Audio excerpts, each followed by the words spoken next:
Welcome to Beyond the Pitch, ladies and gentlemen. My name is Gentle Pali. I'm here to bring you guys some transfer news, and I'm also here with an amazing fan. Yeah. My name is Emmanuel. Thank you for having me on this podcast. All right. So today we want to talk about transfer news. Do you understand? We heard Victor Osimhen wants to go to Paris Saint-Germain from Napoli. You know, the news has been going on for the past few days right now, and the two clubs has actually come to an agreement on £130 million to sign the Nigerian-born striker Victor Osimhen, the 25-year-old striker. So statistically, last season we saw him scoring 15 goals in 32 matches. He did so well with 9 assists. Do you understand? Yes. And now Napoli didn't qualify for Champions League football this season, and also they didn't do so well, irrespective of the fact that they won their Serie A last 2 seasons before last season. Now he wants to go to Paris Saint-Germain.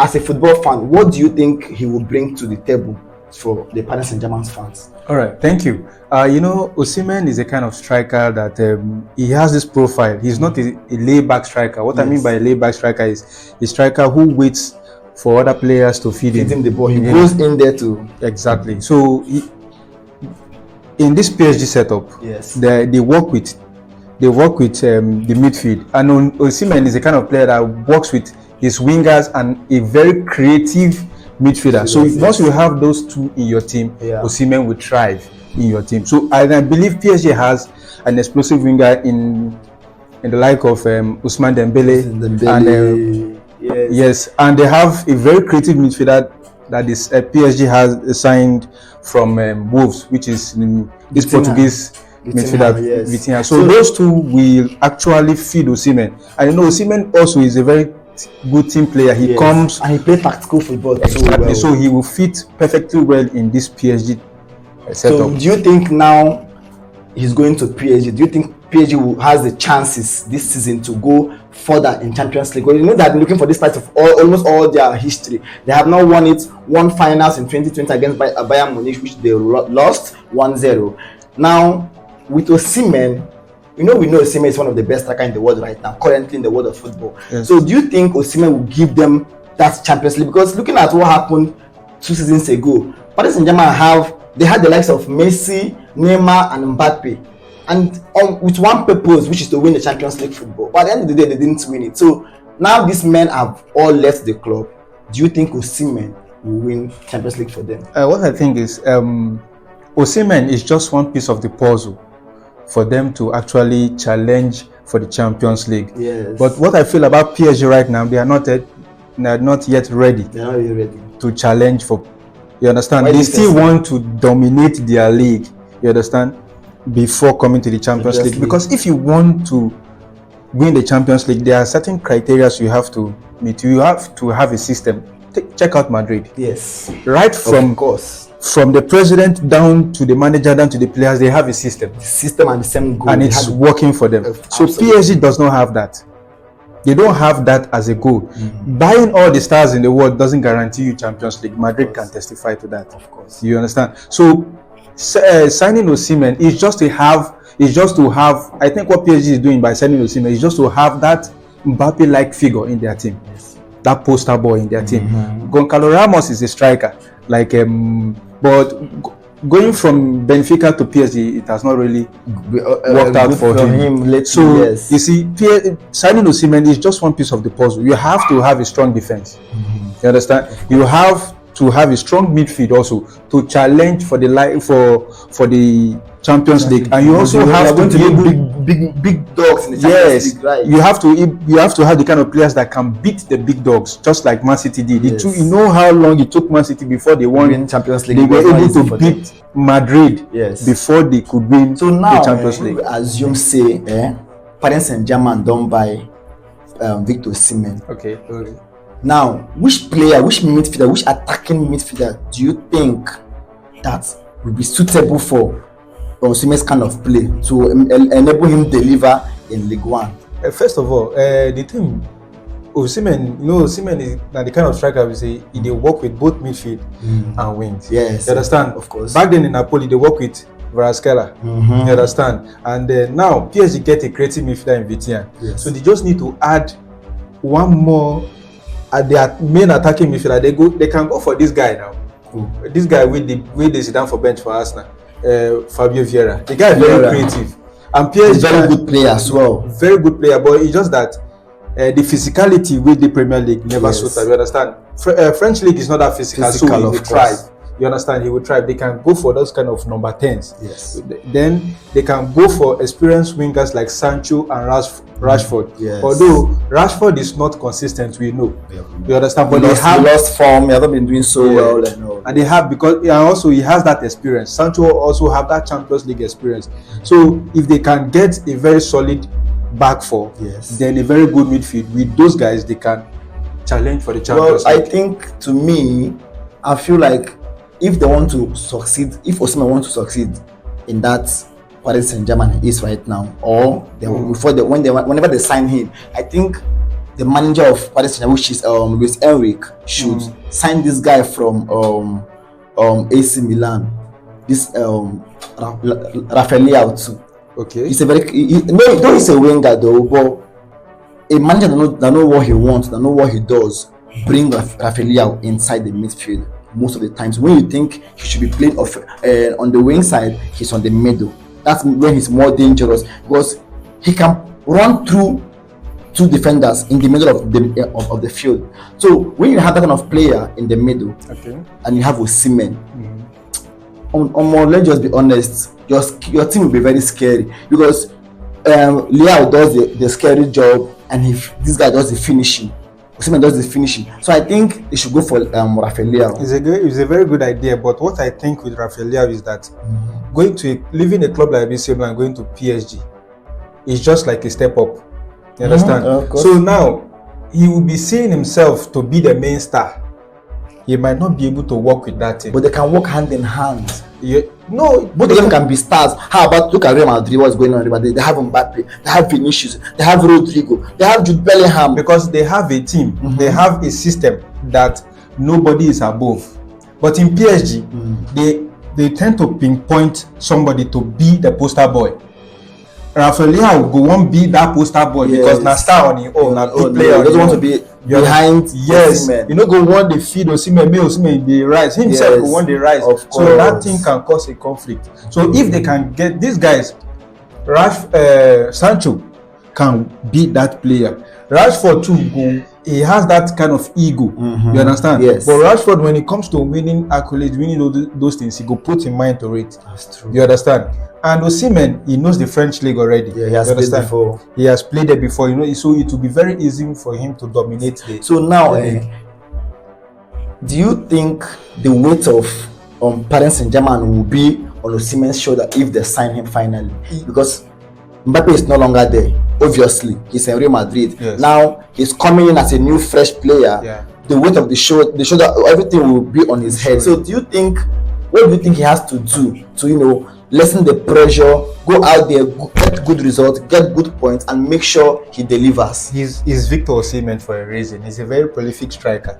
He has played the French league, so he can handle that pressure. The only thing that would disturb him a little is that poster boy that PSG will want him to be because of that price tag that they bought him. They bought him to replace Mbappe. Yes. So they are expecting him to perform at the level which Mbappe is performed at PSG. So that will be the pressure. But I believe he can conquer French league. Okay. What will be the problem is outside the French league, the Champions League, can he perform the way Mbappe? Can he lead them to that Champions League glory? You understand? Yes. And only signing Osimhen is just one piece of the puzzle. Yes. He has to work with a team, a very good, solid team. Yes. So that he can thrive. Yes. Because only him cannot do the work alone. You understand? Course. He will score the goals quite alright. What about the defense? What about the coordination in the midfield? You understand? Before Osimhen is about to arrive, you see Paris Saint-Germain having the likes of Messi, Neymar, and Mbappe at the same time in a club because of one particular objective, which is to win the Champions League. But at the end of the day, they don't win that trophy. They don't win them. And now these players have all left the club. Do you think Paris Saint-Germain with Osimhen is going to win, at least reach finals? If they get the right players in and they coordinate as a team. You see, the two finals, the Champions League final they got to, that team, it was just Neymar and Mbappe, Yes. Marco Verratti. That team was more coordinated than when they brought in all those stars. Understand? That's why they were able to reach that final. So if they can assemble a team that is more coordinated like that, they can actually do more with Osimhen. Okay. So to you, as a football fan, not only as an Arsenal fan, which level do you think Paris Saint-Germain with Osimhen will end this season? Both in league and both in Champions League. Are they going to win the League One? And also, which level will they end in Champions League? Assume say Paris Saint-Germain now don't sign Osimhen. Okay. Which level in Champions League do you think will they go reach in League One and in Champions League? Will they win the League One, or will they win the Champions League, or will they win the both? Or which level will they actually end up in the Champions League? In the French league, they will still win it. They will still be dominating the French league. As usual. Yeah, as normal. You understand? The question now becomes the level in the Champions League. I believe they will still reach the quarterfinals. They will reach, if they sign the right players, they will go further than that. But the level where they now are quarterfinals. Well, let's see what happens, and let's see if Paris Saint-Germain will actually sign Osimhen, and also look for a good midfielder to back him up. Well, viewers out there, what's your opinion? Put it in the comment section. If you want Osimhen to go to Paris Saint-Germain, and as well, which player do you want Paris Saint-Germain to sign to help him elevate and also reach to his goals? Now let's talk about previously we were talking about Ivan Toney. I was asking you before, now I'm asking you again, which team do you think that will sign Ivan Toney this season? Because we see him, he wants to leave, the club wants to sell him, but there's a big price tag on him, which many clubs doesn't want to meet up due to his age factor, his level of play and all. Okay. So which club do you think that wants Ivan Toney the more this season? Ivan Toney himself has said he wants to go to Manchester United. Okay. But for me, I think going to Manchester United will hamper his progress. Understand? It will hamper his development. Okay. You get the point. Why do you say so? Now, because now Manchester United has signed Joshua Zirkzee. Yes. And they also have Rasmus Højlund there. Yes. So those two are young players that want to perform. Ivan Toney has already conquered the Premier League, let me put it that way, in the sense that he has proven that he can score goals in the Premier League. Yes, of you course. Understand? He can perform in the Premier League. Yes. But he's not hungry. He's not hungry. Okay. Why? Because the only thing pushing him to Manchester United is at least he will have the chance of winning a trophy. Yeah. But these guys still have more. These guys in the name of Joshua Zirkzee and Højlund. Yeah, Højlund. They still have more. They are still young. They still have a lot to prove. Yes. You understand? They still want to perform at the highest level. So that bigger clubs like Madrid and the rest of them, they want to do more in their career. So they are still hungry. Okay. They want to perform more and prove to the manager and prove to the Premier League that they can survive in the Premier League. You know? Okay. But Ivan Toney has already conquered the Premier League, so he has that drive. He doesn't have it. And if he goes to Manchester United, he's going to sit on the bench because these are Erik ten Hag signing, Zirkzee and Højlund. He will want to play them ahead of Ivan Toney. Are you serious? No, but to me, I don't think if I'm a manager or any manager would want to put Ivan Toney on the bench to start the new signing and Højlund. Nobody will. How about that? Nobody will want to sign a player that for that amount in like Joshua Zirkzee and put him on the bench. And Manchester United, after signing Joshua Zirkzee and signing Højlund last season, will not want to spend such amount on Ivan Toney. Okay. You get the point. Yes. Now, if I was Ivan Toney at Brentford, I will reduce the price tag. Because it's too high. It's too high for his age. And from if I was Ivan Toney, I would go to Tottenham because there Richarlison is leaving to Saudi Arabia. Yes.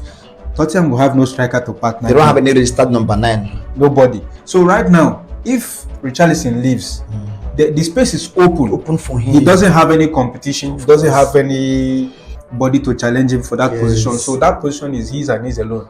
So he will play full time. So, but why haven't Tottenham actually request to or even submit a bid or anything? It's because of the price tag. If Brentford can reduce that price tag to about 60 or 70, or maybe with negotiations, yes, teams go come for Ivan Toney. But why you think Brentford puts that kind of big amount of money on his head? Why so? Right now, you know that say the transfer market don't spoil. You understand? They want to, should I say, extract from clubs. So when they know that a big club is, maybe this striker is good, like Ivan Toney, that they know he's good in the Premier League. You understand? He can score goals in Premier League, and maybe he still has like 4 years to give us his best. So Man U is going for him, Arsenal is going for him, Tottenham is going for Chelsea. him. There will be a bidding war. You understand? So since there is a bidding war, the selling club, which is Brentford, will not want to lower the price tag for anything to carry him cheap. So they will want the highest bidder. You understand? So if Arsenal brings 60, they know that if Arsenal brings 60, Brentford will reject. Man U will know that if I take 60 or 59 or anything less than 60, they will, you see, it will increase. Of course. You understand? So that is the reason why things are like that. But for me, Ivan Toney is not worth that. I don't think he worth that amount of money. But actually, don't forget that he's Ivan Toney. He's this player that he's like Victor Osimhen. The strength, the agility, you know, the aggression when he has the ball. What he did with the way he knocked out some defenders out of the game with his strength and everything. And he's not old either. Remember his age. He's 26 years old. He has a lot of years to offer. So though the price tag is too much, but I think if you look into what he will give in the next 3 seasons as a big team, you will go for him. Because some team just want to bring you in, get me this thing, and I will take it as a profit of whatever money I paid on your head. Do you get? So Man U, it's a team that is progressing in terms of building their project under this Erik ten Hag. But he has played 2 seasons in the club, won 2 trophies. Now he's aiming for more, either the Premier League or the Champions League, even though there's no Champions League football for them this season. With Ivan Toney, forget this the strategies they sign and whoever they have. I think knowing the Premier, because Ivan Toney knows the Premier League already, he's been there, right? These are new boys from different foreign leagues. Ivan Toney can give Manchester United what they want. If I were Man U, I would have left that Joshua Zirkzee and go for Ivan Toney for real. But it could have been a good business. Yeah, but they didn't. They went for Zirkzee because they believe. And also, don't forget, if you are going for a player, you have to go for a player that fits your system. It's true. No matter how good you are, if you don't fit into my system, you no go thrive, you no go survive. That's one thing you need to consider. You understand? Yes. So maybe the system of Erik ten Hag doesn't suit Ivan Toney. That's the reason why they didn't go for it. Well, for me, Ivan Toney suits Arsenal and Tottenham style of play. Really? Yes. Arsenal. Yes, because both teams play with wings, midfield and wings, and Ivan Toney play with wings and midfield also. Yes. If you watch, Brentford, that's what they play. That's their pattern. Thomas Frank's pattern of play. Yeah, area balls. He is there. When you put the ball on the ground, play with your guys, with your nearest man. He also does that. You understand? Yes. But Manchester United under Erik ten Hag, they don't play possessive football. They don't play with wings that much. They play on counter attack. Okay. You see, they play more on counter attack. They defend. You understand? Yeah. And they try to progress fast. And mind you, Ivan Toney doesn't have pace.